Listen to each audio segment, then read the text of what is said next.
మన జనుల్ని ఆకాశ నక్షత్రం వల్లే విస్తరింపజేసిన దేవుని స్తోత్రం. ఇప్పుడు మనం చదువుకునే 10 అధ్యాయం 22-11 అధ్యాయం 6 వరకు. నీ పితరులు 70 మంది ఐగుప్తునికి వెళ్ళిరి. ఇప్పుడు నీ దేవుడైన యెహోవా ఆకాశ నక్షత్రం వల్లే నిన్ను విస్తరింపజేసి ఉన్నాడు. కాబట్టి నీవు నీ దేవుడైన యెహోవాను ప్రేమించి ఆయన విధించిన వాటిని అనుసరించి ఆయన కట్టడలను, విధులను, ఆజ్ఞలను ఎల్లప్పుడూ గైకొనవలెను.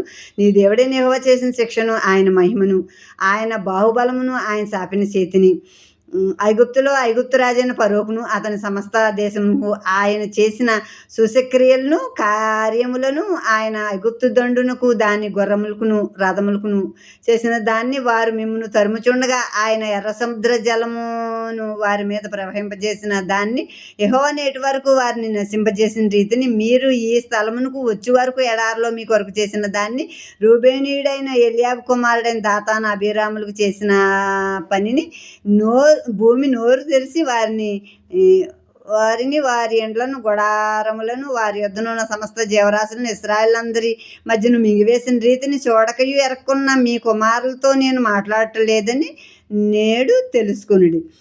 ఇక్కడ ఐగుప్తు దేశానికి యాకోబు సంతానం, యాకోబు కలిపి 70 మంది వెళ్ళారు. అది ఆదికాండం 46-27లో ఉంటుంది. ఇప్పుడు మీరు ఆకాశ నక్షత్రంలో వలె అయ్యారు. దేవుడు అంటారు అబ్రహాముతో, నీవు ఆకాశం వైపు చూడ, నక్షత్రాలను లెక్కటగలిగితే లెక్కటంటే, అయ్యో నేను లెక్కట్లేంటారు, అలా చేస్తాను నీ సంతానాన్ని అన్నారు. అలాగే చేశారు. వాగ్దానం ఇచ్చిన దేవుడు, నమ్మదగిన దేవుడు చేసి అంతకుముందు కొంచెం మాట భీకరమైన కార్యాలు చేసి ఐగుప్తులోంచి మిమ్మల్ని విడిపించి తీసుకొచ్చిన దేవుడు ఆయనే. ఇంకెవరన్నా అనుకుంటున్నారేమో, ఆయనే మీ దేవుడు. ఆయన కాదని ఇంకా ఏ మార్గంలోకి మీరు తొలగిపోకూడదని చెప్తున్నాడో వాళ్ళకి ఎంతో జాగ్రత్తగా మళ్ళీ జరిగినని రిపీట్ చేసి జాగ్రత్తగా దేవుని మార్గాల్లో ఉండాలని మోషే చెప్తున్నాడు వాళ్ళకి.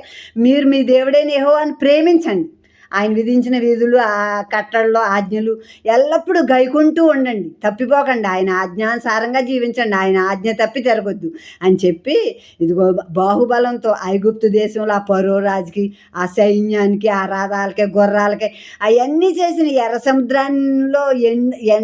సముద్రాన్ని ఎండబెట్టి మిమ్మల్ని బయటకు తీసుకొచ్చిన రీతి, ఎర్ర సముద్రంలో నిన్ను తరుముతున్న ఐగుప్తు శత్రువులను ముంచివేసి శవాలుగా మార్చిన సంగతి మీరు జ్ఞాపకం చేసుకోండి. ఇవన్నీ మీరు కన్నులారా చూశారు. ఐగుప్తు నుంచి బయటకు తీసుకొచ్చేదాకా మీరు కన్నులారా చూశారు. చూసిన మీతోనే చెప్తున్నాను, ఈ సంగతులు ఎరగని వాళ్ళతో చెప్తలేదు. మీరు చూశారు కాబట్టి దేవుని కార్యాలు మీరు జాగ్రత్త కలిగి దేవుని భయభక్తులు కలిగి ఉండండి అని మోషే చెప్తున్నాడు వాళ్ళకి. అరణ్యంలో కూడా మీరు ఆ ఎడారిలో కూడా ఎన్నో 40 సంవత్సరాలు ఉన్నారు కదా, అప్పుడు కూడా ఎన్నో కార్యాలు చూశారు. మరి దేవుడికి తిరుగుబాటు చేసిన ఆ కోరాహు, దాతాను, అబీరాముని భూమి మింగివేయటం కూడా మీరు చూశారు కదా అని చెప్తున్నాడు.